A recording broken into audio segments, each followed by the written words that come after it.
Thank you very much, Mrs. Walters. What a wonderful rendition of that song. Such a triumphant song. I love that song. It's a very good one, and I appreciate hearing it. I want to start today in Leviticus chapter 23 as we look to the reason that we are here today observing the Day of Atonement. I always think this is a very good place for us to start on any holy days, to go back where God first gives the instructions. We'll start with Leviticus 23, verses 1 and verse 2. And the Lord spoke to Moses, saying, Speak to the children of Israel, and say to them, The feast of the Lord, which you shall proclaim to be holy convocations, these are my feasts. And I love those two verses right there because it's God talking and God claiming ownership of the holy days. So many people are quick to say, well, those are Jewish days. God says, no, those are my days. And I am requesting that you observe them for me. You know, I looked it up yesterday. The Jewish religion is 0.2% of all religions. Would God really go to all this trouble and make all these rules and these laws and this wonderful way of life for such a small group of people? God's laws are for the world, for everyone. So I know a lot of people like to say that they're Jewish days. They're not Jewish days. These are God's days, and very plainly proclaimed here in Leviticus chapter 23. But let's jump down to verse 26, Leviticus chapter 23, verse 26. And we'll read specifically about today. And the Lord spoke to Moses, saying, Also the 10th day of this 7th month shall be the day of atonement. It shall be a holy convocation for you. You shall afflict your souls and offer an offering made by fire to the Lord. And you shall do no work on that same day, for it is the day of atonement, to make atonement for you before the Lord your God. For any person who is not afflicted in soul on that day shall be cut off from his people. And any person who does any work on that same day, that person I will destroy from among his people. You shall do no manner of work. It shall be a statute forever throughout your generations in all your dwellings. It shall be to you a Sabbath of solemn rest, and you shall afflict your souls on the 9th day of the month at even. From evening to evening you shall celebrate your Sabbath. And it is something that we are to celebrate. I will say also, you don't have to turn there, that there is a mention of the Day of Atonement in Acts 27, verse 9. It's just simply referred to as the fast, but it is in there, and it shows that the New Testament church also observed this holy day. So what is the meaning of this day? Today is a day about reconciliation. So let's think about this for a minute. If we're reconciled with God, we've gone through the process of being baptized, being called, being baptized. Why do we need another holy day to teach us about reconciliation? There's a mention in the opening prayer that kind of gives us a hint to it, and that is the world doesn't have the understanding that the first fruits have. The Day of Atonement is a day of reconciliation for all humanity. Up until this day, the Day of Atonement, the holy days that we observe primarily deal with the first fruits. They are special days with special meanings for the ones that God is working with today. They cover the process of conversion, starting with the Passover and the acceptance of Jesus Christ for the propitiation of our sins. Then the days of unleavened bread deal with the process of conversion, putting sin out of our lives, learning to live our lives as God would have us to. Then we're set apart as first fruits, pictured by the Feast of Pentecost. Then on the fulfillment of the Feast of Trumpets, the process is complete when we are changed into spirit beings and we receive our crown. Now, don't misunderstand what I'm saying. Christ's sacrifice was for all mankind. There is benefits for all mankind in the holy days. But this is the first one that is not dealing just with the first fruits. Again, don't misunderstand. Christ's sacrifice was for all mankind. The sacrifice of Jesus Christ has eternal efficacy. It is sufficient for all time, for all people, securing permanent salvation. The sacrifice was a singular event that will never need to be repeated. Let's look at some verses concerning that. Hebrews 10. Hebrews 10, starting in verse 1. Might seem kind of odd to talk about the sacrifice of Jesus on the Day of Atonement when talking about the conversion process, but this is one of the things that the Day of Atonement points to. Hebrews 10, starting in verse 1. For the law, having a shadow of good things to come, and not the very image of things, can never, with these same sacrifices which they offer continually, year by year, make those who approach perfect. For then they would not have ceased to be offered. For the worshippers, once purified, would have had no more consciousness of sins. But in those sacrifices there is a reminder of sins every year. So the sacrificial system was set up as a reminder of man's sins, of where we fall short. Verse 4, for it is not possible that the blood of bulls and goats could take away sins. It was a process that was set up as a shadow of things to come. There was a need for a perfect sacrifice. Verse 5, therefore, when he came into the world, he said, sacrifice and offering you did not desire, but a body you have prepared for me.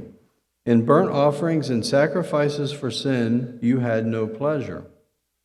Then I said, behold, I have come. In the volume of the book it is written of me, to do your will, O God. Previously saying, sacrifice and burnt offerings and offerings for sin you did not desire, nor had a pleasure in them. Then he said, behold, I have come to do your will, O God. He takes away the first, that he may establish the second. By that will we have been sanctified through the offering of the body of Jesus Christ once for all.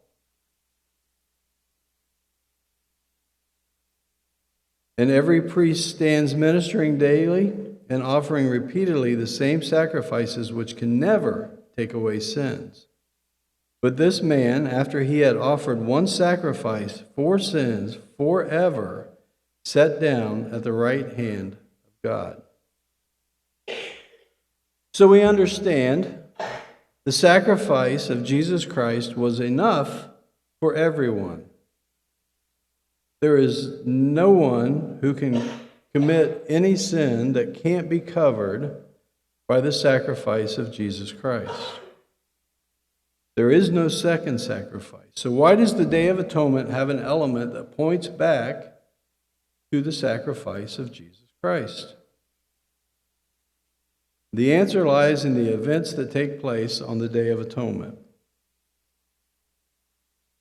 and in the fact that God is not working with everyone right now. Jesus said that it was impossible for those who aren't called to come to him. It's John 6, verse 44. John 6, verse 44, he says, "No one can come to me unless the Father who sent me draws him, and I will raise him up at the last day." It is impossible. Some people have asked me, why doesn't your church go out and try to convert the world, go out on the missions? And we have our work that we are doing. We are sending out what we can send out, but we don't feel an urgent need that someone has to be converted in this lifetime or they lose their salvation. We understand God's only working with so many people right now. And it's up to him who he's working with. Jesus said no one can come to him unless God calls them. And then we have our work to do as a church to educate and to give the truth. But there's a stumbling block to having a relationship with God. That stumbling block interfered with the creator-creation relationship at the very beginning of our history. Satan is a deceiver and the instigator of sin.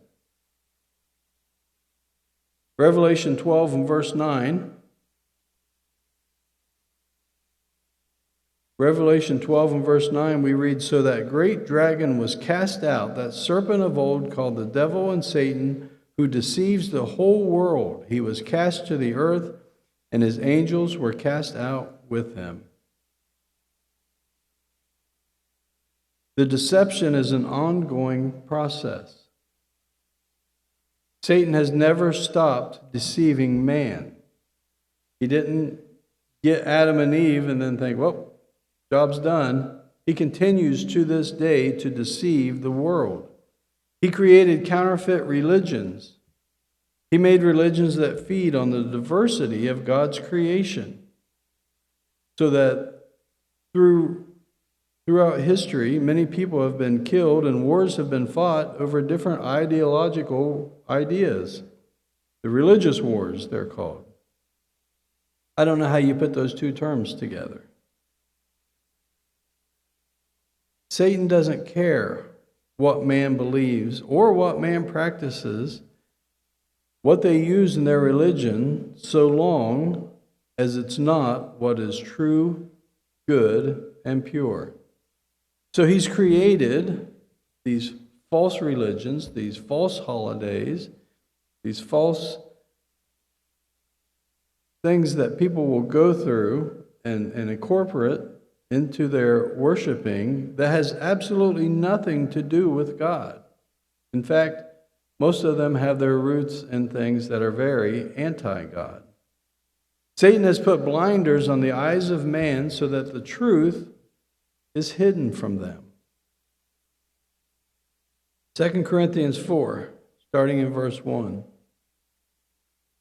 2 Corinthians 4, starting in verse 1.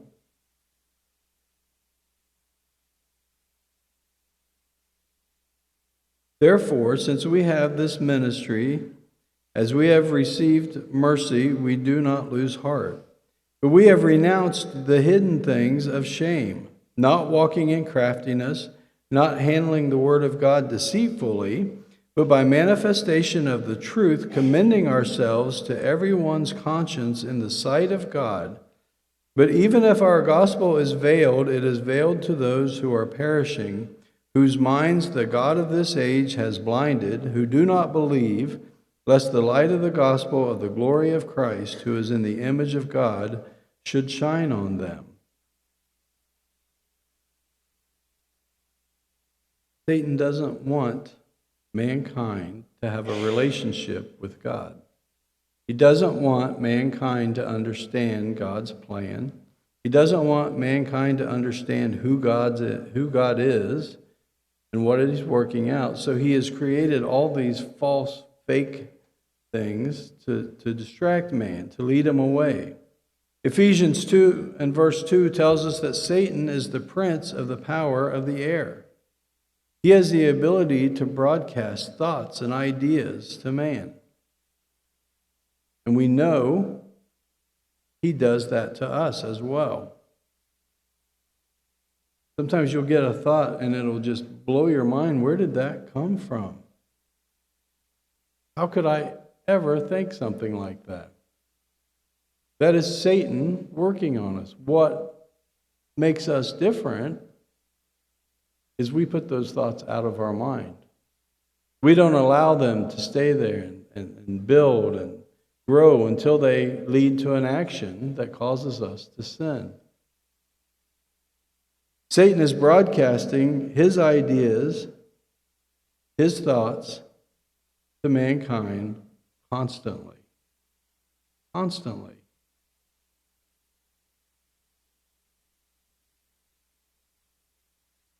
Satan has been causing confusion, division, and hatred, all in the name of religion.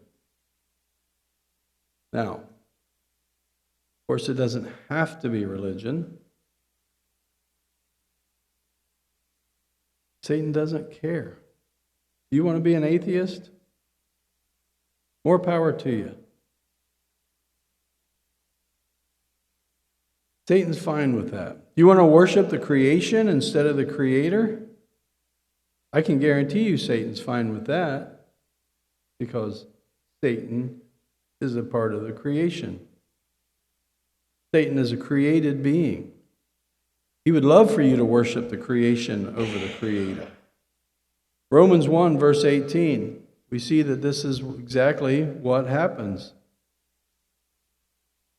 Romans 1, starting in verse 18, and there's so many of these things that we can see going on in our world today. It feels like these scriptures were written for us today, and they were, but this also shows us that Satan's plan has been the same throughout history, because the same problems that we have today are the same problems that they were having back then. Romans 1, verse 18, for the wrath of God is revealed from heaven against all ungodliness and unrighteousness of men who suppress the truth in unrighteousness. So the truth is suppressed. That's Satan's work. Verse 19, because what may be known of God is manifest in them, for God has shown it to them. For since the creation of the world, his invisible attributes are clearly seen, being understood by the things that are made, even his eternal power and Godhead, so that they are without excuse.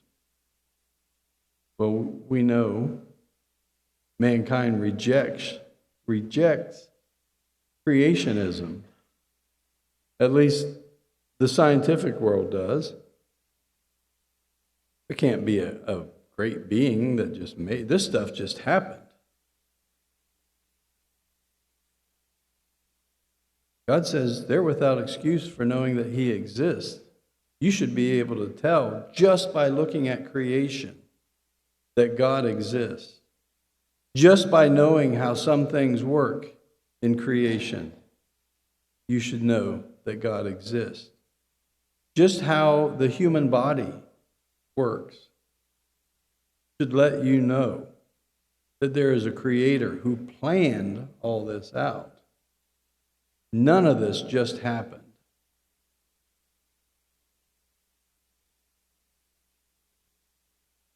Going on, verse 21.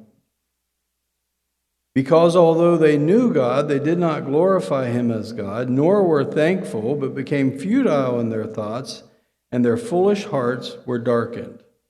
So they turned away from God, so he allowed their hearts to be darkened.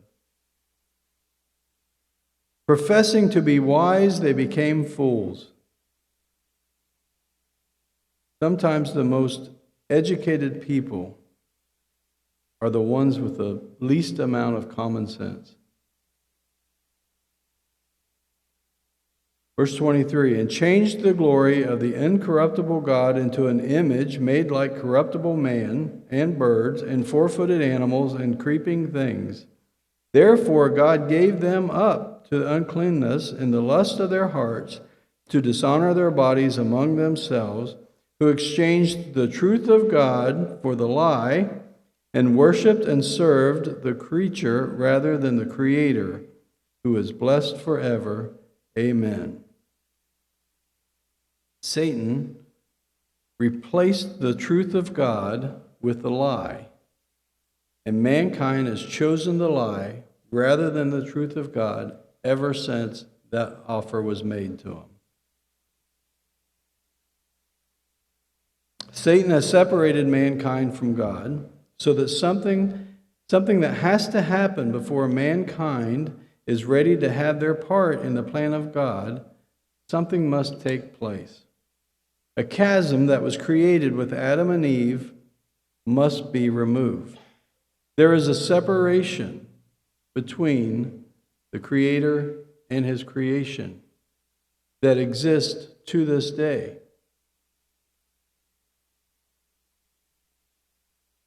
That is what the symbolism of the events of the Day of Atonement are all about. God gave Moses instructions to give to Aaron concerning this day in Leviticus 16. If you'll turn back to Leviticus chapter 16, a lot of things they used to have to do on the Day of Atonement, and I'm glad that we don't continue to do that today, that the sacrifice of Jesus Christ took the place of the sacrifice of all these animals that had to be sacrificed. Leviticus 16, starting in verse 5, "And he shall take from the congregation, the children of Israel, 2 kids of the goats as a sin offering, and 1 ram as a burnt offering. Aaron shall offer the bull as a sin offering, which is for himself, and make atonement for himself and his house." Aaron, as high priest, had to make atonement for himself. He couldn't even go make the atonement for the sins of Israel until he had atoned for his own sins. Jesus Christ did not have to do that. Jesus Christ was perfect, sinless. Verse 7, "He shall take the 2 goats and present them before the Lord at the door of the tabernacle of meeting. Then Aaron shall cast lots for the 2 goats, 1 lot for the Lord and the other lot for the scapegoat. And Aaron shall bring the goat on which the Lord's lot fell and offer it as a sin offering." So here's the element of the sin sacrifice on the Day of Atonement. "But the goat on which the lot fell to be the scapegoat shall be presented alive before the Lord to make atonement upon it and to let it go as the scapegoat into the wilderness. And Aaron shall bring the bull of the sin offering, which is for himself, make atonement for himself and for his house, and he shall kill the bull as a sin offering, which is for himself." Verse 15, "Then he shall kill the goat of the sin offering, which is for the people, bring its blood inside the veil, do with that blood as he did with the blood of the bull, and sprinkle it on the mercy seat and before the mercy seat." The work that Aaron did as high priest foreshadowed the work that Christ would do as the true high priest. And that is a pouring out of blood for forgiveness of sins. We go back to Hebrews 9. Hebrews 9, verse 11. "But Christ came as high priest for the good things to come, with a greater and more perfect tabernacle, not made with hands, that is, not of this creation, not with the blood of goats and calves, but with his own blood he entered the most holy place once for all, having obtained eternal redemption." With his own blood, he was able to enter the most holy place. Let's go back to Leviticus 16.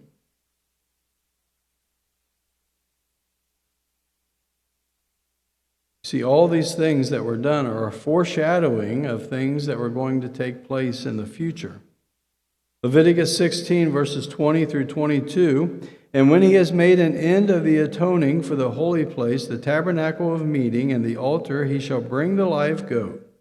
Aaron shall lay both his hands on the head of the live goat, confess over it the iniquities of the children of Israel and of all their transgressions concerning all their sins, putting them on the head of the goat, and shall send it away into the wilderness by the hand of a suitable man.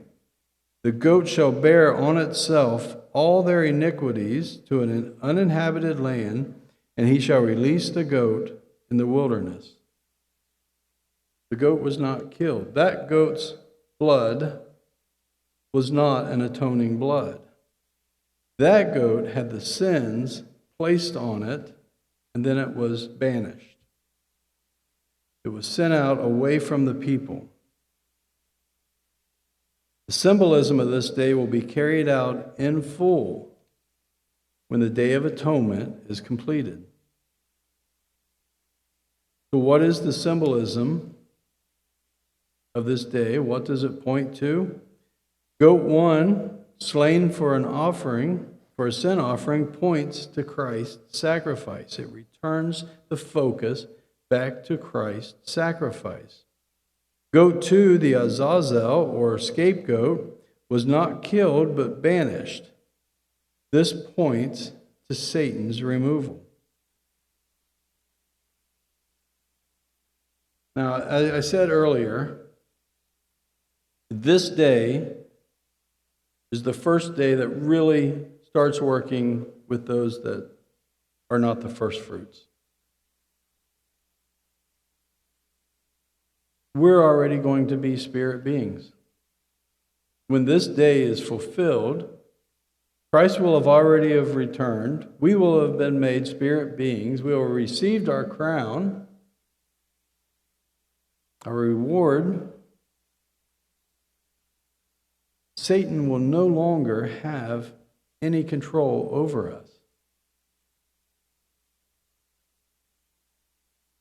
Of course, we're still all going to look forward to Satan being put away. We're going to look forward to the sins being put on Satan and being banished away from mankind, where he can no longer influence them. Satan being put away will begin to remove the divide between God and those who are human, who are left alive at the end of the Great Tribulation. Let's look at this event that will take place in the future. Revelation 20, starting in verse 1.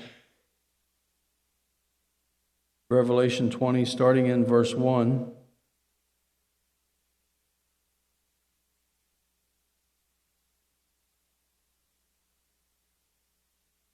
I mentioned on the Feast of Trumpets that those people who go into the caves and under the mountains and ask for the mountains to fall on them so that they can just have their lives ended because it's going to be such a terrible time.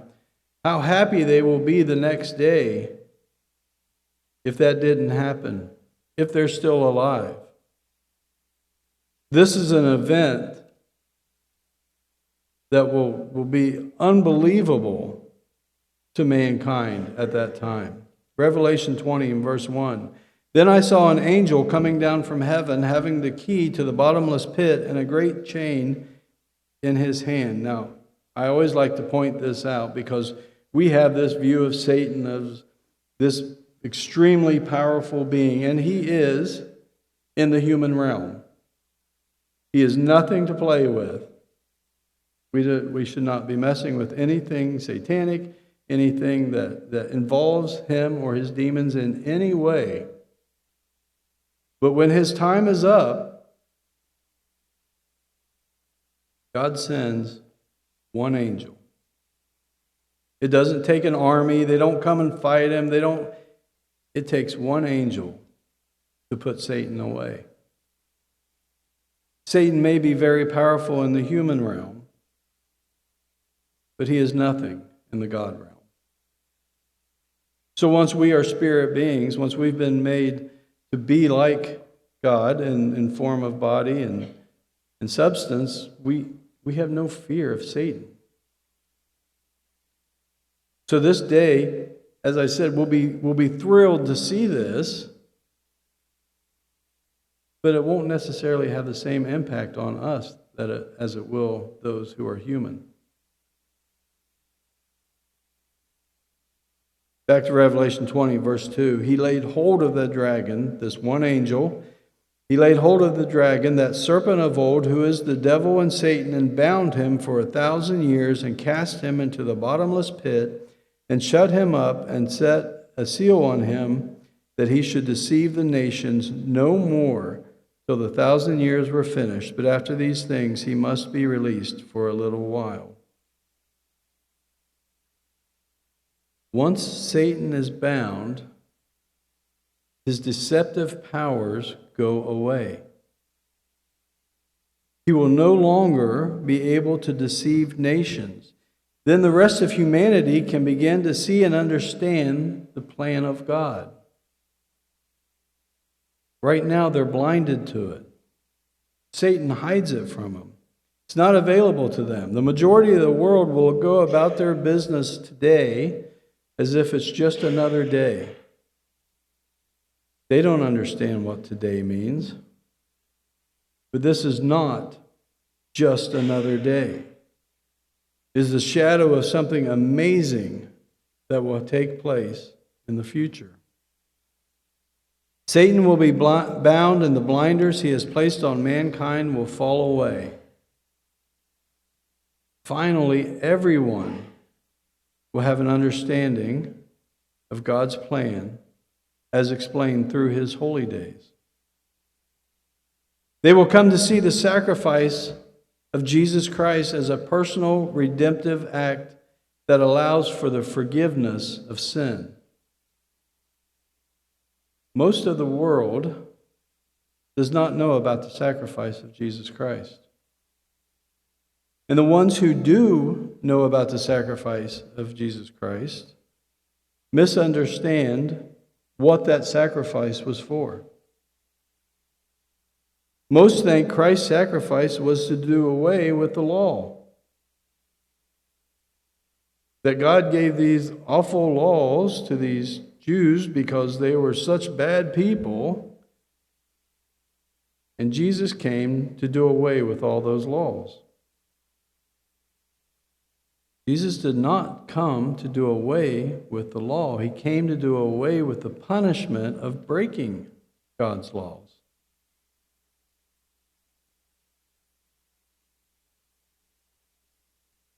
So that means, if they don't understand that, most people don't understand the Feast of Unleavened Bread, if they've even heard of it. Again, most people never even heard of it.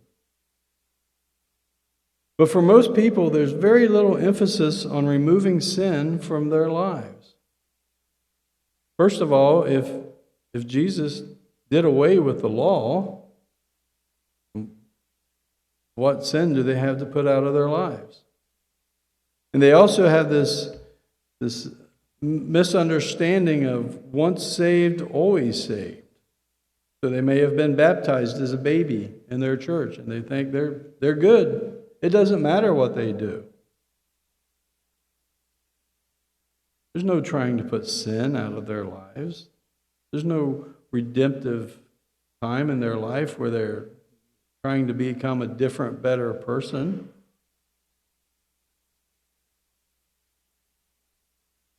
The common belief is you just have to love Jesus. And we do. We love Jesus. We love what he did for us. But there's a huge misunderstanding of what real love for Jesus is and how you show it.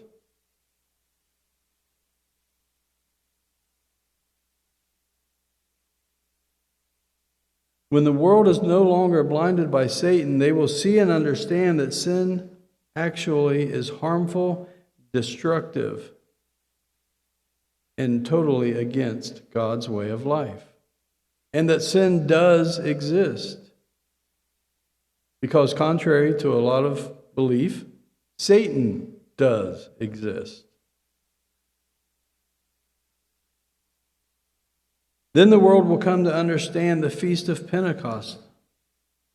They will be taught that this lifetime was not the only day of salvation. That God was only working with a small group. What a relief it will be for people when they realize that their loved ones who didn't have their same understanding of a relationship with God, in their minds have been suffering all this time in an ever burning fire in hell, being tortured by Satan. They will come to the understanding that that was wrong. God wasn't trying to save everybody at this time. The understanding of what happened on the Day of Trumpets, when they look at us, and we're spirit beings, and we can tell them what happened, about the change, about our lives. That will give them hope and encouragement that God really is building a family. They will see us as spirit beings. They will understand that we worked to build a relationship with God by putting sin out of our lives, and that there was a real reward for it at the end.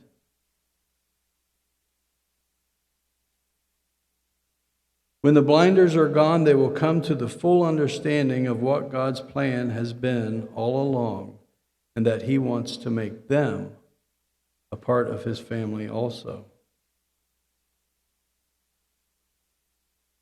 They will get a chance to begin the process of conversion. They will understand Satan's role in the downfall of man, and that they have been blinded from the real truth. That what they thought they were doing to honor God did not honor God at all. Just like a polluted river cannot be cleaned up until the source of pollution is shut off, humanity cannot be cleansed until the source of sin is removed.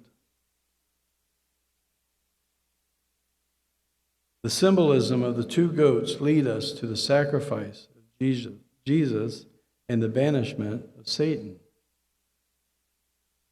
It is a day that allows reconciliation to take place between man and God.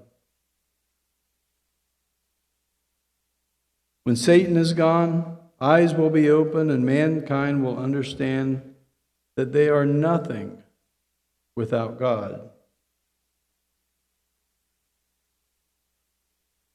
I think Christ's letter to the church at Laodicea pretty much sums up mankind's attitude towards themselves. You don't have to turn back there. I'll just read one verse. Revelation 3 and verse 17. This is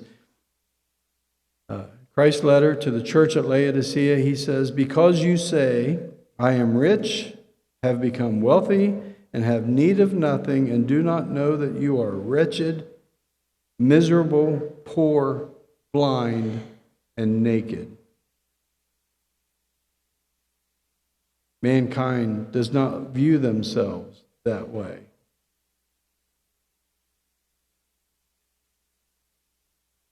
This is the attitude that Satan instilled in man at the very beginning when he told Eve, "God's lying to you.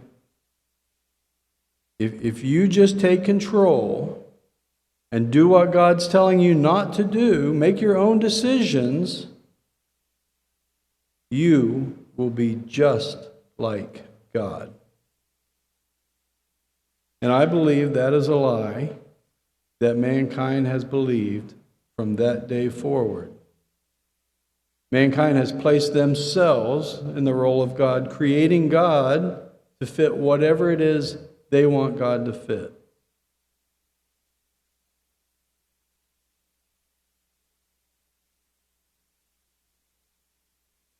Mankind will need to be humbled. Mankind will be humbled once going through the Great Tribulation.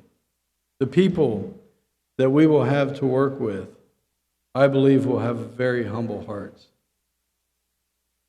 Will be willing, will be anxious to hear about the truth of God.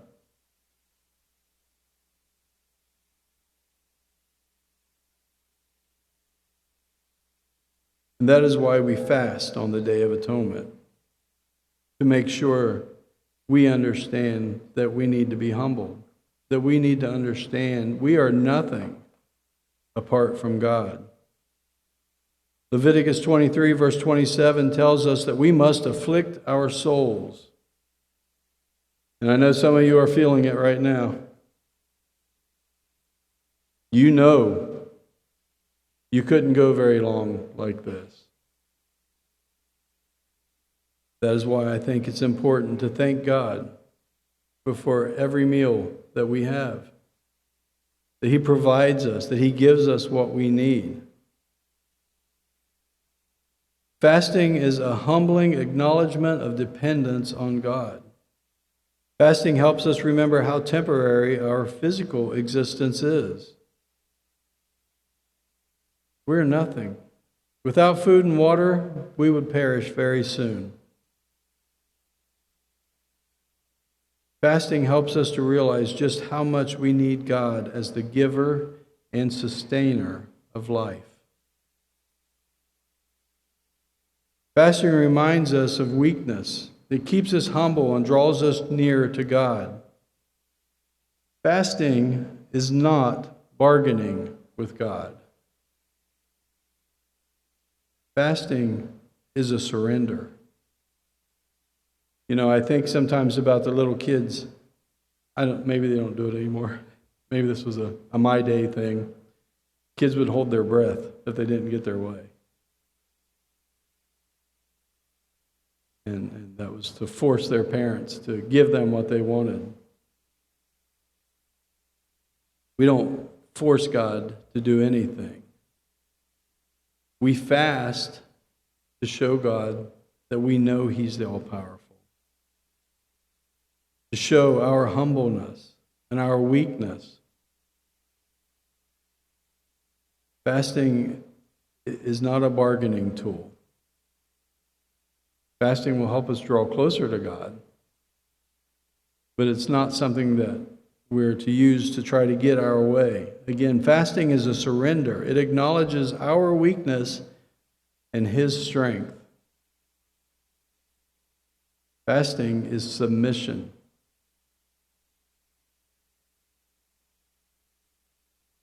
So the Day of Atonement represents a coming time of reconciliation with mankind.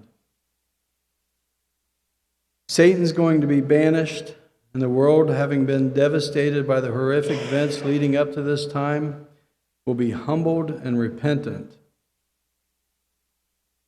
And they will have their chance at last to be reconciled to God, to understand what Christ did for them, so that they too can begin the blessing of what we have been able to do in our life. The process of conversion, becoming more like God.